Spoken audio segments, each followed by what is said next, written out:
আপনারা দেখছেন FOB news. FOB news মানে আপোষহীন স্বচ্ছতা।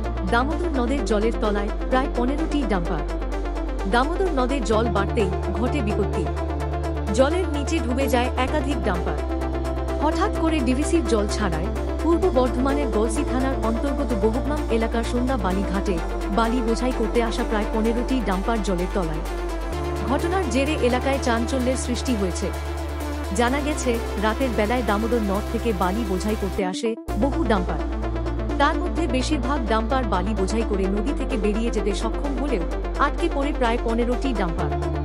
নদীতে জলস্তর বাড়তে দেখে ডাম্পারগুলি পাড়ে উঠতে গেলে ঘটে বিপত্তি। একটি ডাম্পারের যান্ত্রিক সমস্যার কারণে মাঝপথে আটকে যায়।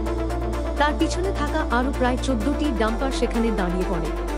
প্রত্যক্ষদর্শী তথা এক চালক জানান, যান্ত্রিক ত্রুটির পাশাপাশি গাজনের চাঁদা নিয়ে সমস্যা হওয়ায় আমাদের সব গাড়ি আটকে যায়। বালিঘাট কর্তৃপক্ষ তখন কোনো সহযোগিতা করেনি, যার ফলে গাড়িগুলো ডুবে গেছে।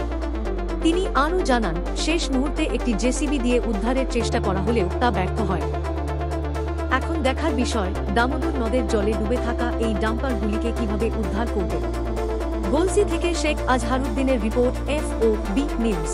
দামোদরে জল ছাড়ার ফলে আপনার হচ্ছে প্রায় বালিখাদের প্রায় 10 থেকে 15টা গাড়ি আপনার জলে ডুবে আছে। এগুলো সব বালি বোঝাই করতে এসেছিল। তার ফলে এটা কোন জায়গা? এটা গলসি থানার গোহগ্রাম পঞ্চায়েতের সোঁদা গ্রাম। আপনার বাড়ি? আমার বাড়ি সোঁদা। আপনার নাম পরিচয়? আমার নাম কালীপদ ঘোষ, সোঁদা গ্রাম। তো সামনে গাড়ি ফেসে গেল। আচ্ছা, সামনে গাড়িটা ফাঁসা যাওয়ার জন্য এই গাড়িগুলো আর বেরোতে পারে নাই। আচ্ছা। আর এমনি চাঁদা নিয়ে লোড গাড়িগুলোকে আটকে রেখে দিল। মালিক চাঁদা দেয় না বলে। ঘাট মালিক কাকে চাঁদা দেয় নাই? ও গাজনের চাঁদা দেয় না বলে। ও, ওই গাজন কমিটি এখানে গাড়িটাকে আটকে দিয়েছে, তাই তো?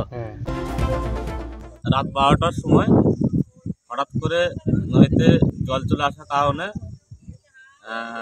আনুমানিক 10 থেকে 15টা গাড়ি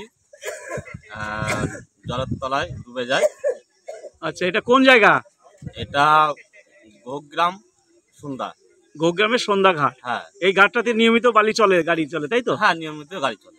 এটা কোথা থেকে বালিটা কাটে এরা? এরা সন্ধ্যা ঘাট থেকে বাড়িটা তোলা হয়, দামোদর থেকে? দামোদর নদী। আচ্ছা। এই দক্ষিণ বাসাপুর এলাকা, তাই তো এটা? হ্যাঁ, দক্ষিণ বাসাপুর এলাকা। আপনার নাম?